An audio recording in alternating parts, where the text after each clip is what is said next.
Welcome to Uncontained, episode 121. I'm your host, Aaron Static Render. On the show today, I speak a musician who is working on getting started out in LA. Now, I know recently I've been having some bigger guests on the show, and I will continue to do that, but I also don't want to stray away from the artist who is just getting started out, just getting their feet under them, trying to build a name for themselves. Like my guest this week, Nick Howrey, who just moved to LA about 6 months ago from a small town called Roswell, no, not New Mexico, Roswell, Georgia. And I talked to him about what he's been going through, how he's been getting shows, and what the struggle is like for a musician trying to build a name for himself after moving out to LA. And Nick has also hooked me up with a track to play for you, his song Spinning Wrong. So before I jump into the conversation, take a listen. We'll be back on the other side with the interview.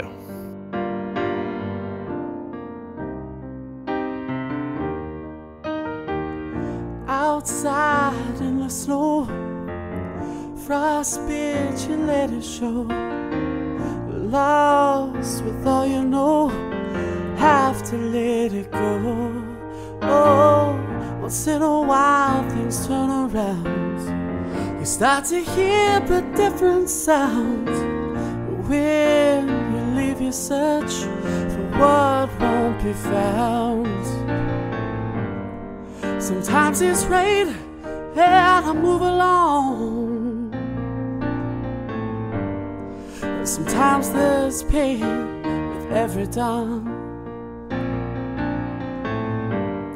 Sometimes you feel like your presence is gone, and you feel like Earth is spinning wrong, spinning wrong.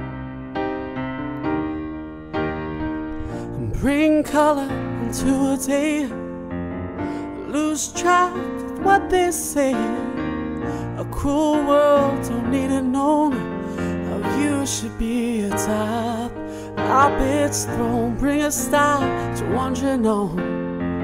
You'll be caught where you belong. The time tells on its own, don't write it in stone.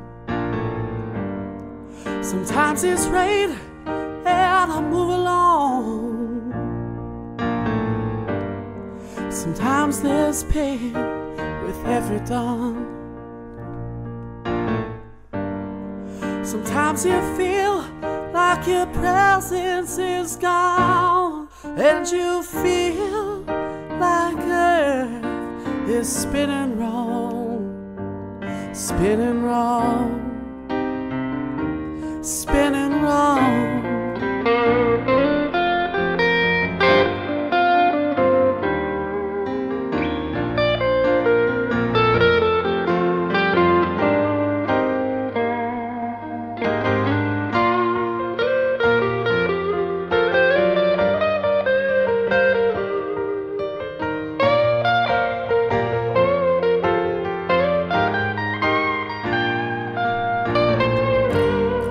Sometimes it's rain and I move along, move along.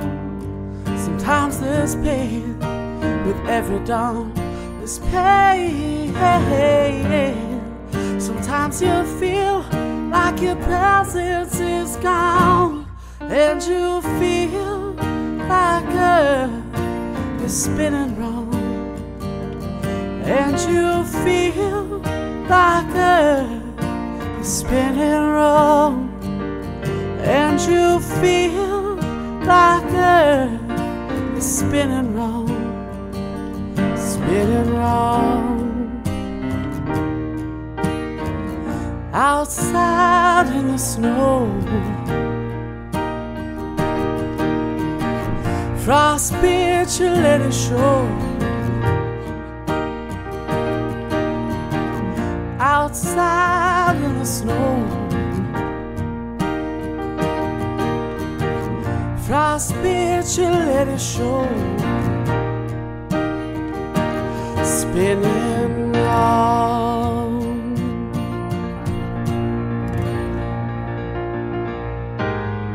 How are you doing today, Nick? And welcome to Uncontained. I'm doing fine this evening. Thank you very much. Good to be here. All right, man. Thank you for joining me. So what have you been up to, man? I know you recently moved to LA, correct? Yeah. I moved out here November the 2nd of this year. So you've been in LA for just over half a year. And how's it treating you there? I think as time goes by, I become more comfortable and find more things to do, in a social circle or going out or whatever else. I mean, I think there are definitely more challenges in the early phases of kind of getting situated out here. But yeah, overall, I think it's been a great experience and one that I hope continues for sure. All right, great. How do you find yourself fitting into the music scene in LA? Well, that's a challenging question.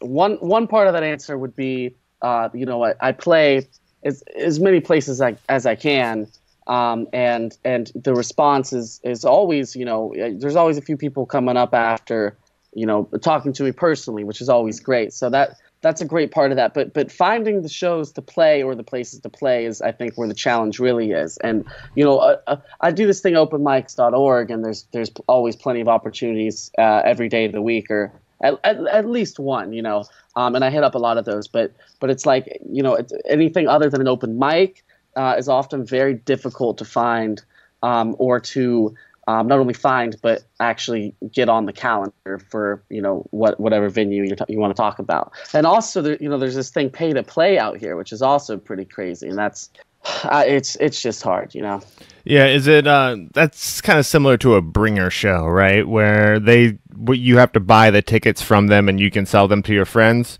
or yeah, so there's two ways. There's one direct and one kind of not as direct. The first would be, if you pay X amount of dollars, you can perform here on this night for this time slot. And then the other way, where it also really doesn't matter who you are, how talented you are, is if you have to sell, and this is the most popular one really, and you have to sell X number of tickets, let's say 15, and we're going to hold you to that. If you don't sell those tickets and bring in that revenue, then you're left with the bill.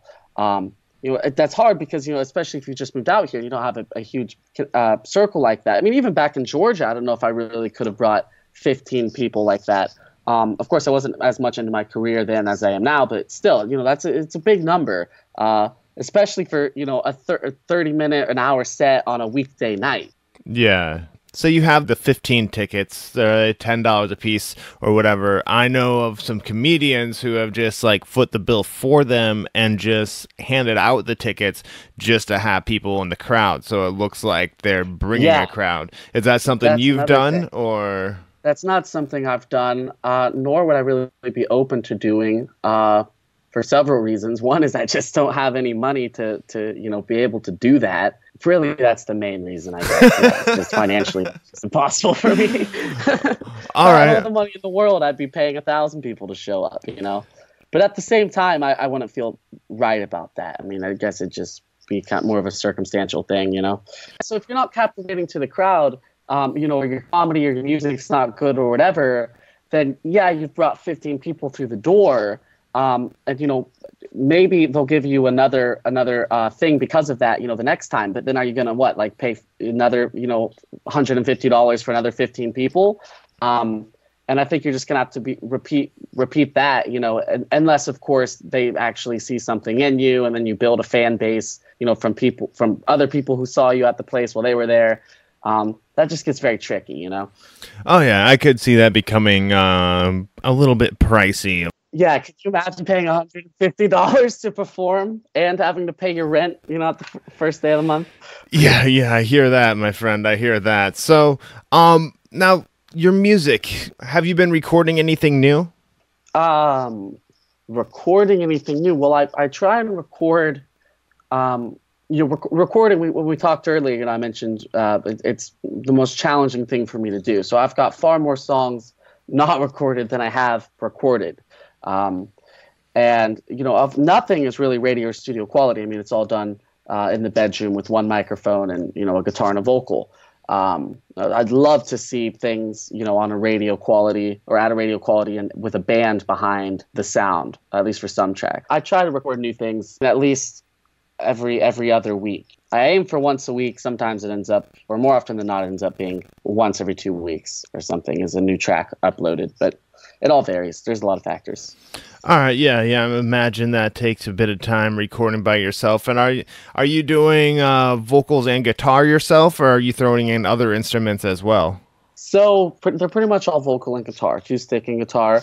But most of them have, little special spots of the song where I really kind of, see what I can actually accomplish recording-wise. For example, I've got a piano song, actually. I'm sorry, piano's also a thing. There's, I think, one right now that's recorded piano-wise. But, it's either the piano or vocal or guitar and vocal. But, every one of those songs, and we'll use a piano song for an example, or not everyone, but most of them, they have little special spots. So for the piano one, there's a little guitar solo, midway through the song. Or on one of my acoustic ones, Feel Like Flying, there's it's all acoustic guitar, but there's multiple different acoustic guitars, in different sections. Or, I pan something to the left and, double a vocal here. And, because I really try to make everything, very much its own kind of song with its own kind of mix and production. Everything's very different, I think. Okay. But there's only so much you can do with limited experience and one guitar and a vocal, Yeah, man. Yeah, I'm sure you're picking up tricks and evolving your recording style as things go from where you first started out, correct? Oh, well, absolutely. I mean, and like, it's such a tedious and time-consuming thing doing all of this. Not only recording, but the whole what comes after the recording, the mixing and the mastering and everything like that. And so if you're spending a lot of time on something, you're going to learn new things, in doing that and learn how to do things better. So I think I'm definitely progressing in that field. All right, very good, Max. So where in your recording process would you say you've improved? I think record more efficiently. Okay. As long as we're on recording right now, are you recording any CDs, or how can people get your music? Well, as I mentioned earlier, it's really on every kind of platform you could imagine an independent artist to be on. So SoundCloud or my website are where I normally send people. I do have a YouTube channel, although not much is there. I've got a Facebook page, which is pretty informative, and I live stream a lot of the stuff I do on my Facebook page, so that can be cool to check out. But yeah, I'd just say go to my website or my SoundCloud if you're looking to hear my music. Of course, my website has probably the most information out of everything. And go ahead and shout that out for people so they can find it. Yeah, that's www.nickhowrey.com. All right, well, that's a nice, easy one to remember right there. Yeah, Howrey is how you spell the last name. I'll include that in the show notes as well so people can find it. You don't need to find a pen and paper to write it down, people. So now you've elected to not really release a physical CD, at least of the moment. You are going more the releasing singles every so often route, is that correct? Yes and no. Definitely, I do release things as singles and not albums, at least at the moment. However, I did compile a lot of the songs that I have recorded, actually almost all of them that I have recorded, most of them we'll say. But anyway, I just made kind of homemade CDs, in a little slip and handwritten track list on the back, and just my name on it, just titled Nick Howrey. And I had those at concerts or whatever, just give them out for free. Yeah, and actually give them out for free, not like the guys down in Venice who hand you their CDs and then say, hey, I need a donation, and then take it back. Right on, man. Right on. So, all right. So occasionally you put out a CD, go hand them out and stuff like that. Yeah, but I mean, it's not like, it's not really titled or anything. It's just more like a hard copy of a compilation of the stuff I've recorded. Okay, very cool, very cool. So I know we were talking about bringer shows and stuff like that. Are you playing out anywhere right now? Have any shows scheduled? Well, I play at Solidarity on Lincoln Boulevard in Santa Monica every Wednesday, and occasionally twice a week, just depending on whatever. Um, I also play, I do a lot of the open mics and stuff. Like I said, the Industry Cafe is really cool. The Cantor's Deli one is pretty sweet. So yeah, that's a few places. And I'm always, adding shows and dates. I mean, I really do a bad job with it sometimes. But yeah, there's always something in the future going on for sure. I make sure of that. All right, cool, man, cool. So what is the biggest challenge or biggest difference from playing back home in Georgia to playing in LA? Well, back in Georgia, I was more, I was more involved in band gigs, either with my old high school band or with my dad's band. I did do a few shows that were, just acoustic and me. And I started doing those really only probably about a year or so before I left. And then, every show I did like that was with my dad always came to every single one of them. And, he always helped me set up. And, if I ever had a question or like forgot something, he was always there to handle it. So I don't really have that now. Which is really something I took for granted because I'm sure as you know, working with anything where technology is involved and cables, there's always some issue or something forgotten or whatever.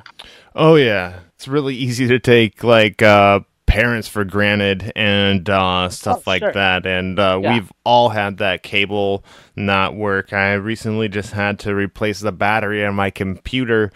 In order to do another interview, so my equivalent would be a guitar battery, Yeah. or a broken string or whatever it is. I mean, there's always 1,000 things. So that's one big difference. Also, I think a big difference is, I knew a lot of people obviously within that community back in Georgia because that's where I grew up really my entire life ever since I was 1. So we knew a lot of people and it was very easy to play places, word gets out pretty quickly if somebody's, a good guy to hire for either a private party or, playing at a coffee shop. So I think it was definitely a lot easier, to obtain these shows. And also you got to keep in mind, obviously there's far less competition in Roswell, Georgia than there is in Los Angeles, Roswell being where I'm from. But also it's worth mentioning that I don't think I really was, I was 100% serious and committed and knew what I wanted to do back when I was living there and living in college and everything, but I didn't really, I don't think I put in as much time as I should have, either in developing guitar skills or songwriting or whatever. At the same time, I put in a ton of time, don't get me wrong, but it's, there was always a lot more of a distraction, whether it be, an essay due the next day that you have to do or, a friend calling saying, let's hang out. So, yeah, but I think I do a lot more. I'm much more productive out here just because of how much I am on my own and how serious of a desire I have to really be the best that I can and, be, constantly progress and, eventually and hopefully inevitably be successful within this industry. Right on, man. Have you made that first paid gig yet? Well, I get paid every time I play at Solidarity on Wednesdays. So that's very nice. And I also get a free meal too. Oh, very nice, very nice. So, like, what would be your advice to a musician that's trying to establish him or herself in a new location? Not that I've really had anywhere near the level of success that I wish I have. Really, have hardly any, in the grand scheme of things. But I think, there's several things. One, you've got to kind of limit your distractions, and you've really just got to take it as something, very serious, and understand the results that you can have, with the time that you put in. I think you should always, constantly trying to learn new things within music, whether it be the guitar or, how to, just whatever, and, yeah, I mean, I just, you've got to be, unique and different, but you've got to have the right influences as well. So that's my 2 cents on that. Yeah. All right, all right. That is some good advice. Kind of have to find a way to differentiate yourself from the crowd, from the rest of the bands that are in that area. Yeah.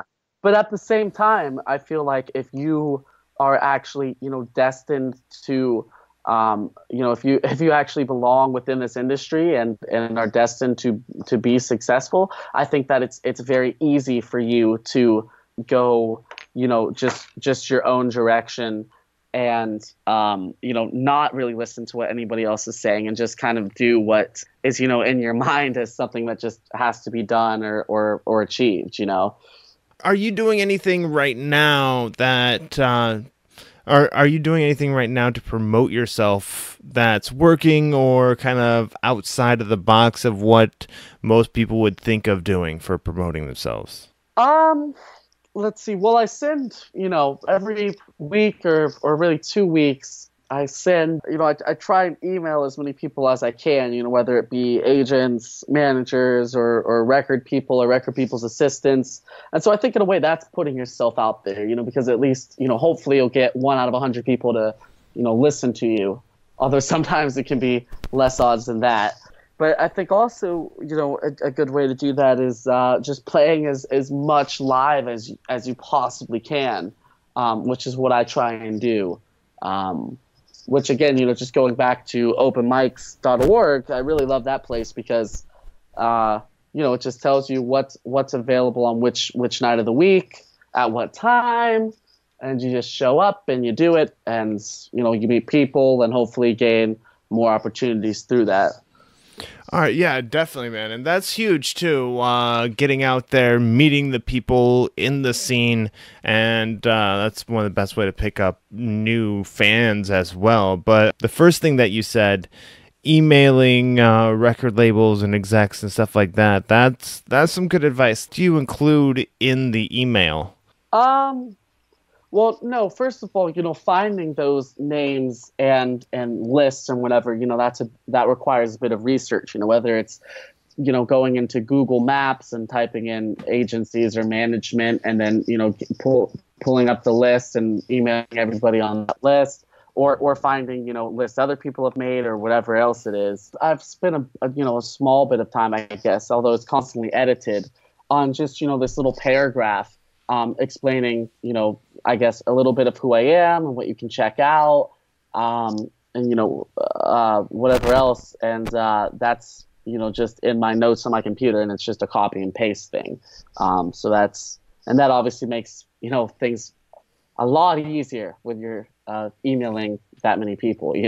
Not having to type a new message every time. Yes, definitely. Have a little template. You can do little tweaks here and there. All right, that is good advice as well. So, all right, man. So, I know you're still kind of new in the LA area. How long have you been playing music for? Well, I've been singing since I was about 13, maybe even a little before that. And I was singing with my dad's band. Nuts, because he was, it's a bunch of 50-year-olds basically with some 13-year-olds singing most of the songs. And I did that for a long time. And then I had my own band in high school. And then, later years of high school, I did my kind of solo things, although was still kind of part of the band. The band lasted until the end of senior year, or really till the beginning of senior year, I believe. And we did like a few shows after that, but, nothing really. But yeah, so it's been a long time. And, also I discovered the fascination of music, I guess, kind of, and writing music and such midway through high school. Okay. Actually in a guitar class, not by my dad. My dad's a musician, and obviously, a huge influence for me. But I never had any kind of longing of really picking up the guitar. I think part of that reason is just because my dad had so many and he was always playing, and if your dad does something, it makes it immediately less appealing to you. But I took a guitar class in high school, and that's really what kick-started it. And once it was kick-started, it's like it's still that same energy, that takes a hold of my mind and heart every time I play or learn something new. It's a fascinating thing, music, because it's both an art and a science. I think it's one of the only things like that. Yeah. So the art and the science, how do you make that correlation? Oh, good question. So the science part would be, music can very much be written out and understood. Music theory and what notes belong together and which ones don't. But at the same time, none of that. A lot of that matters, right? But there's all sorts of shit you can write and create that just really shouldn't work. And also, just the process of taking all of that, theory and stuff and turning it into, a song that people relate to or enjoy, and with lyrics as well, that's where the real art part of that comes from. But yeah, at the same time, that's what's crazy is because, a kid could read a book on music, live in a cave and read 1,000 books on music and know every single thing about it and every single thing about its theory and which chords go together and which notes come together. But I guarantee you that kid cannot end up producing or writing, a piece of work that would equivalent to like a #1 song, or a song people would enjoy, and that's what's so magical and mysterious, is being able to do that part of the songwriting and the creation. Very true, very true. And cool, man. So what is a highlight or two that you would care to share with the Uncontained audience? Oh, that's an interesting question. I don't think there's been incredible moments, I guess, but I don't really think there's any kind of highlight necessarily worth talking about. I don't think I've reached any of the highlights that I so desire, that I would say is something worth talking about. Does that make sense? I understand what you're saying, but I guess what I'm asking is kind of like when you're out with your friends and you're talking about music, so what is a story that you like to share with them that's like, oh yeah, there was this one time where I did this? So that's kind of what I'm asking. And before you answer that question, do you ever listen to the Nerdist podcast, or it's now ID10T? I'm not familiar with that. All right. Well, anyway, there's a guy on the podcast. His name's Jonah Ray. All right.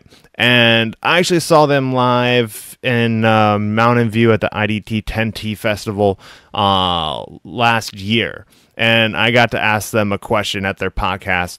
And it was the title question to my show, which I'll ask you later on.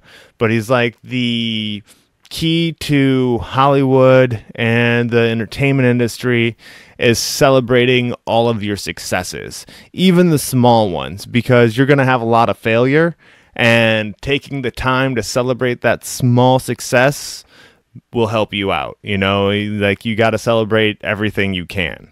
That's interesting.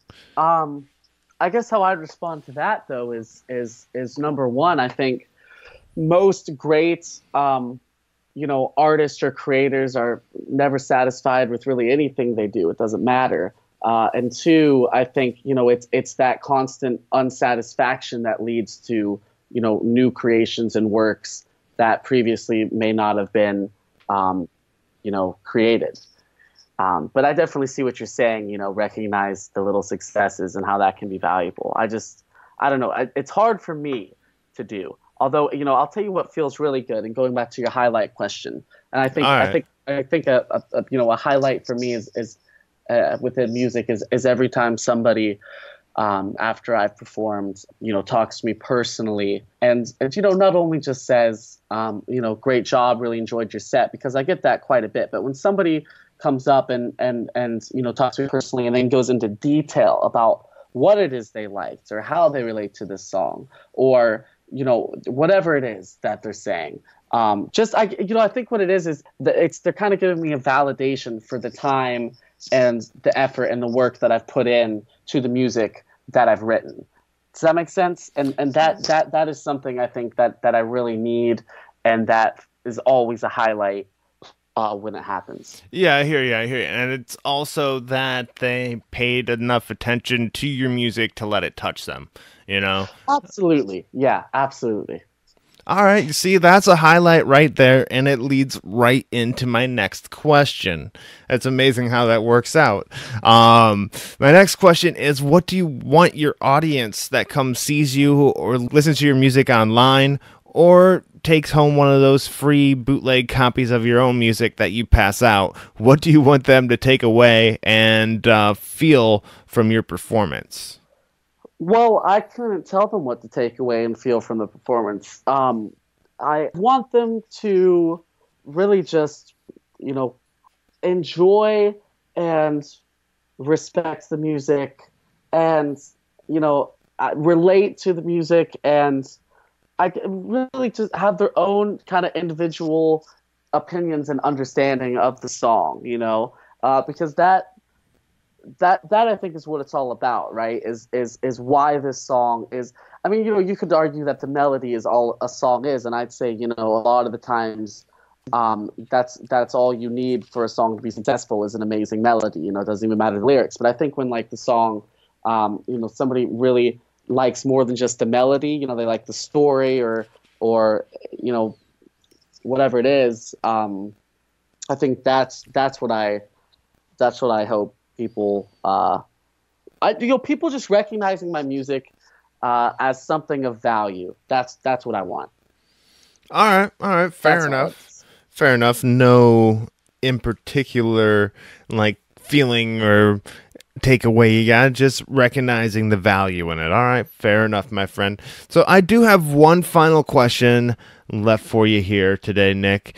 Before I ask that, though, I want you to share your corner of the internet. What's your social media? Where can they find your music? So where is your corner of the internet, Nick? Yeah, so everything's under, just at Nick Howrey. Luckily, there's not that many Nick Howreys out there. I think I might be the only one, actually, so it's pretty easy.